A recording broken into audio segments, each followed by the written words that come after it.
Today on the bench, we have a 562 extra power.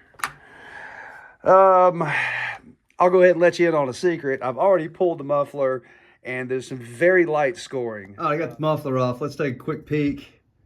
Just starting.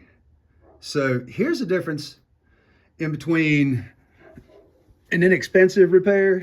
Here, let me back you out a little bit. And an expensive repair. Saw starts acting up, quit running it. Good. Take it to get looked at. We're going to dig in a little deeper to find out what's up. This looks like a newer air filter. And with this being a 2019, it just missed the cutoff to have the newer, screw down type air filter. Nice tight fit there. Looks like, but then, you go in here and you look. Oh. And there's fines everywhere. And this customer is a hardcore Husky fan. I don't think he'd run a steel even if you gave it to him. And this is not the kind of filtration that he grew up on. Anyway, let's pull the top end on this. I pulled the gas out of here. Obviously, good color in it. I don't know if he's running 40 to 1 or 50 to 1. But let's take a peek inside. Actually, before I do that, let me set this up for a vacuum and pressure test because I want to make sure we don't have any leaks. I assume we have a carb issue here because this low side just won't allow it to crank or idle. It's really finicky. All right, let's have a look. That's in there. And hell, I can't tell the difference in between inside the carburetor base and outside the carburetor base. What a shame, man. Air injection just doesn't, which is something Husky's famous for, but it just misses the mark on these. It's hard to tell. I've already pulled it apart. Let me get set up for a vacuum and pressure test and see if we have other issues. Holding nicely. Husky does make a block off. I just use parts and pieces from my Mighty Vac. And so that's a good sign. Let's flip this over and see if she'll hold some vacuum. One of the things I need to do is while it's under vacuum or while it's under pressure, either way, is just to make sure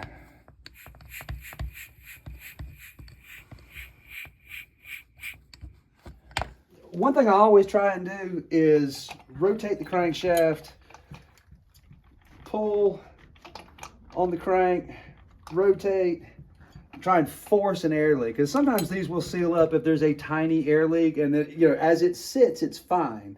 But when things start moving, so you just want to verify. It seems to be holding really well, both pressure and vacuum. So that points me towards carburation. Obviously, we've got low compression issues, but how we got there was, some lean running. May take this carburetor apart and take a peek. The fuel filter seems original and in decent shape. All right, let's have a look at a couple of things. There's the internal screen, and there's not one crumb in there. Diaphragm, and sorry, I just blew off some stuff, so that what you see there is just airborne dust. But there's hardly any memory in this diaphragm, so that's not an issue. It's pumping fuel like it's supposed to. We come over here, and like I said, really light scoring. You can definitely feel that and see that. So I think we can get away with a fresh piston. And you guys know I'm an oil geek, so whatever he's running is doing really well. Just a very tiny amount of carbon build up here. The squish band, my flashlight, and the combustion chamber reflect that as well. If I can get the light just so. That looks really, really, really good. Crankcase is decently shiny. So the cylinder will clean up just fine. Here's our exhaust port. Hold still. Let's see if I can't do it that way. We'll look at it upside down. As far as right around the port itself, it's pretty clean. and then the rest of it's just out here in the exit of the exhaust port. We are gonna, he asked me to do some performance work to this, so we are gonna hot rod it. All 4 of the cylinder bolts were nice and tight. I usually recommend, if you own a 550, 562, 572, is after a few months of using it, or if you're doing a nice cleanup job, clean everything up, is to go around and re-torque those head bolts, the cylinder bolts. This gasket is super duper thick for a base gasket, and it just compresses over time. So, sometimes it's 1/8 of a turn, and you can just snug all those down to make sure that once that gasket has some memory in it, you're still nice and snug. So nothing hurt here. Again, these are words to live by. If it starts running funny, just set it aside and bring it to the shop. And, now we're not looking at a whole top end replacement. We're looking at a piston and ring.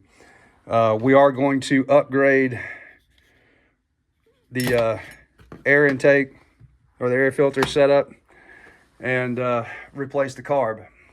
I could hook this up. I have, so there it is.